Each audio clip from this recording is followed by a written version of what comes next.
Hello everyone, welcome to my channel H D Orion. हम पढ़ रहे हैं accountancy for class 12 T S Grewal की टेक्स्ट बुक से chapter 6 retirement of a partner. और इस वीडियो में हम पढ़ेंगे settlement of loan account of the retiring partner. So let us see some questions from the textbook. Question number 39, Ashok, Bhaskar and Chaman were in partnership sharing profits and losses equally. Bhaskar retires from the firm. After adjustments, his capital account shows a credit balance of rupees 3 lakh as on 1st April 2019. Balance due to Bhaskar is to be paid in 3 equal installments along with interest at the rate of 10% per annum. Prepare Bhaskar's loan account till he is paid the amount due to him. The firm closes its books on 31st March every year. So हमें 3 installments में retired partner Bhaskar का पैसा interest के साथ उसे देना है. सो इसके लिए हमें लेजर अकाउंट बनाना है. Let us see the solution. So solution 39 we will see. In this retired partner is Bhaskar और भास्कर का लोन अकाउंट हमें बनाना है. हमें कैपिटल अकाउंट नहीं बनाना है. भास्कर का जो भी ड्यू अमाउंट है वो क्वेश्चन में ही हमें दिया हुआ है. And Bhaskar has retired on से 31st of March 2019. So on 1st of April मतलब next accounting year 1/4/2019. Now Bhaskar का लोन अकाउंट एक लाइबिलिटी है ना, जो कि बैलेंस शीट में लाइबिलिटी के साइड शो होता है. So all the liabilities are showing credit balance. So it will be brought down to the credit side of loan account and it will be transferred from capital account. So by Bhaskar's capital account.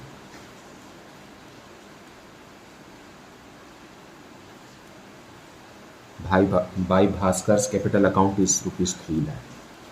Now इसे 3 equal installments में देना है. मतलब the day of first installment will be the end of this financial year. So end of the financial year is 31/3/2020 है ना. और इसको हमें इंटरेस्ट के साथ देना है. So interest will also be calculated on the last day of the accounting year. So by interest. So ये अमाउंट है जिसे हम 1 लाख जिसे हम 1 ईयर के बाद दे रहे हैं. सो पूरा का पूरा 3 लाख रुपीज़ पर हमें इंटरेस्ट कैलकुलेट करना है. And the rate of interest is also given in the question. It is 10%. So 30,000 will be the interest. Okay, 30,000 interest है. अब पेमेंट करेंगे तो डेबिट के साइड से पेमेंट करेंगे. Fine. To bank account credit हो रहा है. देखिए Bhaskar loan account debited to bank. Bank में हमें क्या लिखना है? 3 इक्वल इंस्टॉलमेंट मतलब 3 लाख का इक्वल इंस्टॉलमेंट पर ईयर बनाएंगे तो 1 लाख रुपीज़ आएगा. सो 1 लाख रुपीज़ तो देंगे ही और साथ में ये इंटरेस्ट का 30,000 रुपीज़ भी हमें देना है. सो फर्स्ट इंस्टॉलमेंट हो गया. First installment is of rupees 1,30,000.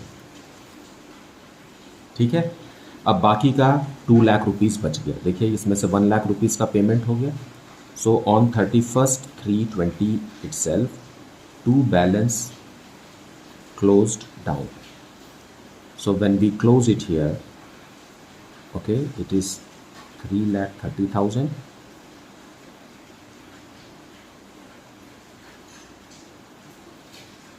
So the balancing amount is 2 lakh. मतलब देखिए 3 लाख रुपीज़ में से 2 लाख रुपीज़ अभी भी बचा हुआ है जो कि फ्यूचर में पे होगा.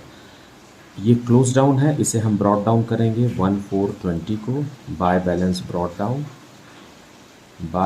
Brought down is 2 lakh. Now अब जो इंस्टॉलमेंट देंगे वो 31 मार्च 2021 को देंगे. तो इंटरेस्ट भी हम उसी दिन कैलकुलेट करेंगे. अब 2 लाख रुपीज़ जो रिमेनिंग अमाउंट है उस पर हम इंटरेस्ट कैलकुलेट करेंगे. सो 2 लाख का 10% it is 20,000. Fine. Now second instalment देंगे to bank 3 lakh in 3 equal instalments. तो इस बार का भी इंस्टॉलमेंट में 1 लाख रुपीज़ तो प्रिंसिपल अमाउंट का है ही और इंटरेस्ट है 20,000 rupees. So second installment is of rupees 1,20,000. This is the second installment we are paying. Now, at the end of the second year, we are left with only how much? See here, 2,20,000. Here also 2,20,000.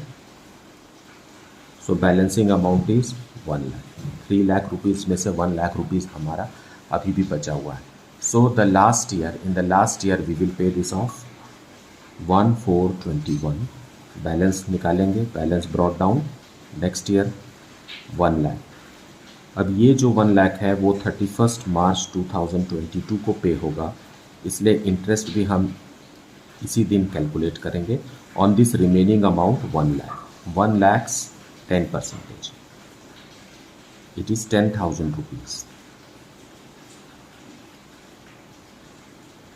Now अब ये last instalment है 31 मार्च को 22 को to bank.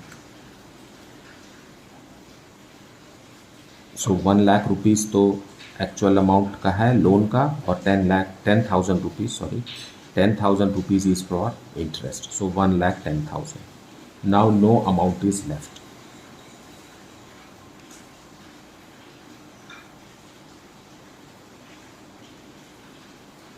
So this is how it is to be solve. 3 equal installment का मतलब instalment का amount equal है ऐसा नहीं है. जो लोन अमाउंट है इसको हमको 3 से डिवाइड करके इक्वल देना है plus interest. So every years interest में differ and total instalment paid में also differ due to change in interest. Now let us see question number 40. Rakesh retired from the firm. The amount due to him was determined at rupees 90,000. It was decided to pay the due amount as follows. On the date of retirement, rupees 30,000. Balance in 3 yearly installments. First 2 installment being of rupees 26,000 including interest and balance amount as last installment. Interest was payable at the rate of 10% per annum. Prepare the retiring partner's loan account. So who is the retiring partner? Rakesh is the retiring partner. और यहाँ first 2 instalment का amount भी हमें दिया हुआ है 26,000 rupees. But this 26,000 comprises of the loan amount and interest. So यहाँ लिखा हुआ है इंक्लूडिंग इंटरेस्ट. सो इसमें हमें इंटरेस्ट को अलग करना पड़ेगा इसमें से, क्योंकि इंटरेस्ट अकाउंट भी खुलेगा. So we have to bifurcate into 2 loan amount and interest amount. Let us see how this question is to be solved. So solution 40 we will see retiring partner Rakesh loan account. Now loan is a liability. Rakesh loan is a liability, so it will be a credit balance and he is retiring on a date which is not suggested in the question. Fine. So we will take as first year by balance brought down, not balance brought down, by capital account, by Rakesh capital account. How much? 90,000. And on the very first day, and if the question says that on the very first day of retirement he was paid 30,000 rupees. So on first year के लिए बना रहे हम, पहले ही दिन हमने bank से उन्हें 30,000 रुपीज़ दे दिया. अब 90,000 में से 30,000 रुपीज़ चला गया तो बचा कितना? 60,000 रुपीज़ बचा. फाइन. और जो नेक्स्ट इंस्टॉलमेंट होगा, ईयरली इंस्टॉलमेंट होगा, वो last day of the first year होगा. पहले दिन हम 30,000 रुपीज़ देंगे और अकाउंटिंग ईयर के लास्ट दिन हम फर्स्ट इंस्टॉलमेंट देंगे. सो अगर मैं इसको 31 मार्च लिखता हूँ for any year by interest. So how much will be the interest? 90 में से 30,000 तो हमने पे कर दिया, सो बचा है 60,000 रुपीज़. अब 60,000 का 10%, this 10% is given in the question. So साल भर का इंटरेस्ट हो गया 6,000 रुपीज़. ओके. अब 31 मार्च को ही हम फर्स्ट इंस्टॉलमेंट पे करेंगे. फर्स्ट इंस्टॉलमेंट, इसमें हमको 26,000 रुपीज़ पे करना है, जिसमें से 6,000 रुपीज़ तो इंटरेस्ट का है, ये because this 26,000 includes interest. So what is the amount of interest? 6,000. 6,000 interest का है, तो बाकी का 20,000 जो है वो लोन का है. Okay, now on 31st March of the first year, to balance closed down, we will calculate balancing amount. यहाँ हो गया 96,000, यहाँ भी 96,000 बनाने के लिए यहाँ 56,000 चला गया, 40,000 रुपीज़ लोन का बचा है. अब इसे हम सेकेंड ईयर में ट्रांसफ़र करेंगे. Second year, first day by balance brought down 40,000. अब सेकेंड ईयर का लास्ट डे हम इंटरेस्ट कैलकुलेट करेंगे, दैट इज़ 31st March को bye interest. So remaining amount 40,000 है. सो इसी 40,000 रुपीज़ का 10% इंटरेस्ट कैलकुलेट होगा, जो कि 4,000 है. फाइन. अब सेकेंड इंस्टॉलमेंट देने की बारी आई, वो भी 31st March को सेकेंड ईयर में ही होगा. So to bank, this is the second instalment we are paying. 26,000 rupees ही पे करना है, ऐसा क्वेश्चन में लिखा है. First two instalments being of rupees 26,000. इस 26,000 में 4,000 रुपीज़ तो इंटरेस्ट का है ना, तो बाकी का 22,000 जो है वो लोन का है. फाइन. नाउ क्लोजिंग बैलेंस, अभी भी लोन का कुछ पैसा बचा हुआ है. So to balance close down,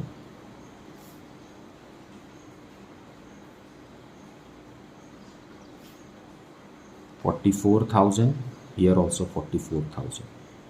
So the balancing amount is rupees 18,000. Okay. Now for the third year, let us see. That will be the last installment. Fine. Third year में हम थर्ड ईयर पहुंच गए.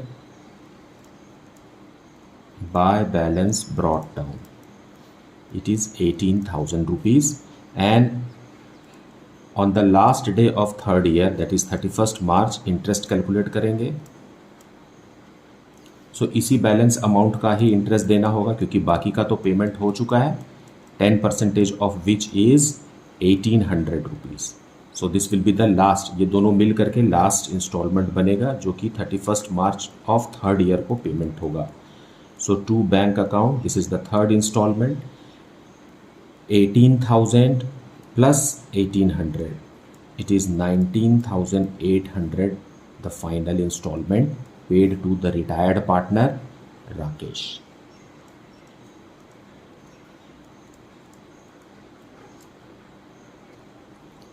So this is how it is to be solved.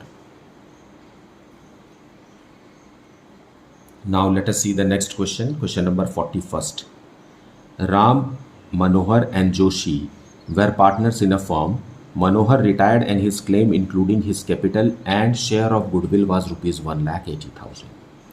There was an unrecorded furniture estimated rupees 9,000, half of which was given for an unrecorded liability of rupees 18,000 in settlement of claim of rupees 9,000, and remaining half was taken by Manohar at a discount of 10% in part satisfaction of his claim. Now retiring partner कौन है? मनोहर है. मनोहर का 1,80,000 rupees बनता है. Fine. और firm के पास एक unrecorded asset है, जिसका हाफ रिटायरिंग पार्टनर मनोहर को 10% डिस्काउंट में दिया जा रहा है. फाइन.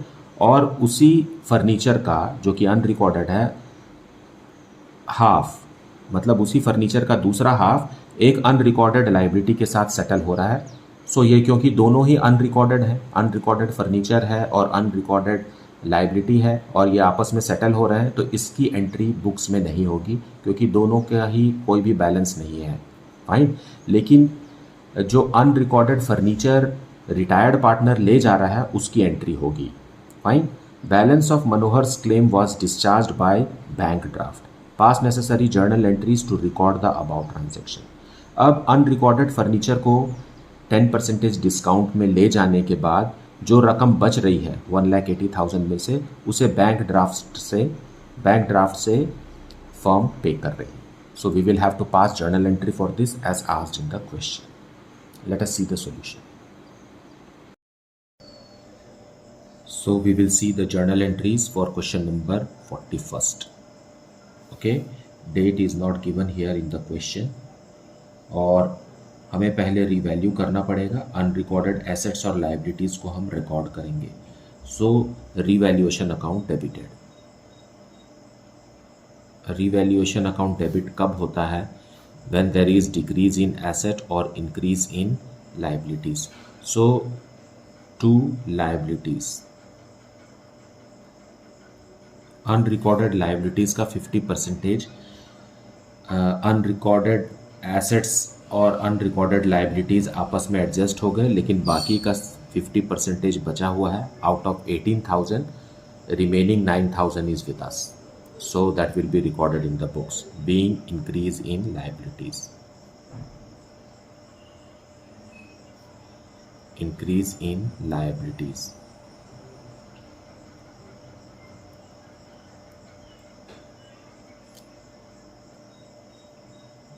उसी तरीके से एसेट्स भी इंक्रीज हुआ है.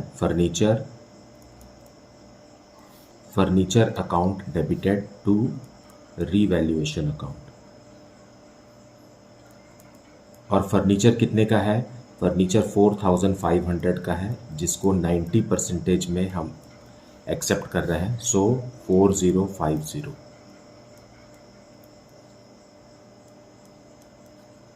Being unrecorded furniture recorded.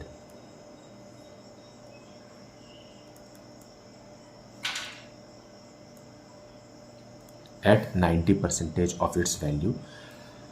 हमें यहाँ अनरिकॉर्डेड एसेट्स और अनरिकॉर्डेड लाइबिलिटीज़ को जो कैंसिल हुआ है उसकी एंट्री हमें नहीं करना है, क्योंकि यहाँ क्वेश्चन में लिखा हुआ है कि unrecorded asset, half of unrecorded asset was taken over by half of unrecorded liabilities. So that is out of question, that is not recorded in the books. तो उसे हम अभी भी यहाँ रिकॉर्ड नहीं करेंगे.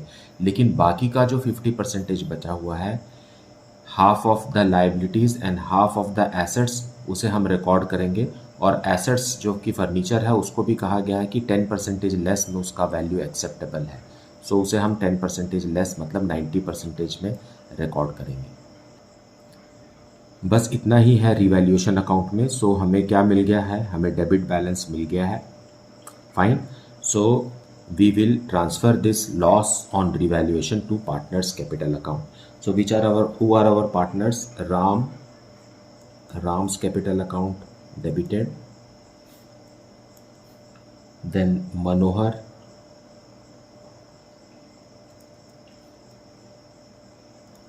Manohar's capital account also debited, and then Joshi,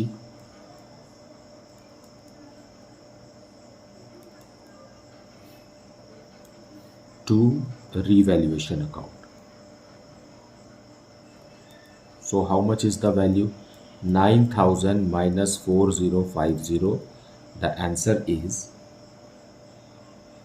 4,950. Now this 4,950 will be divided among the partners in their profit sharing ratio. और question में प्रॉफिट शेयरिंग रेशियो के बारे में कुछ नहीं कहा है, मतलब equal profit sharing ratio. So 4,950 divided by 3 is 1650. So her partner को 1650 रुपीज़ मिलेगा, being loss on revaluation.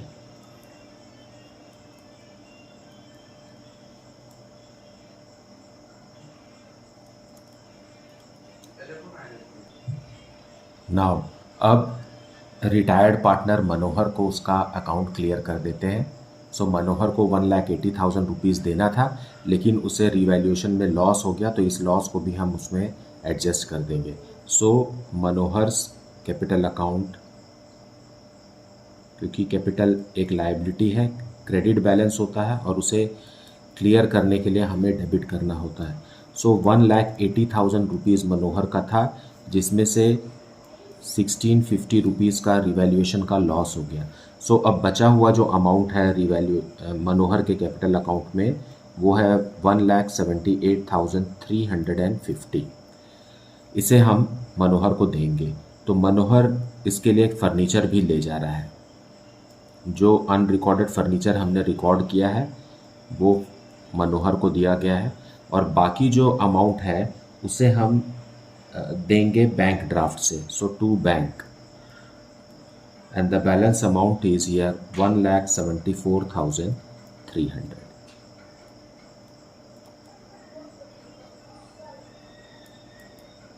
being final payment made to Manohar।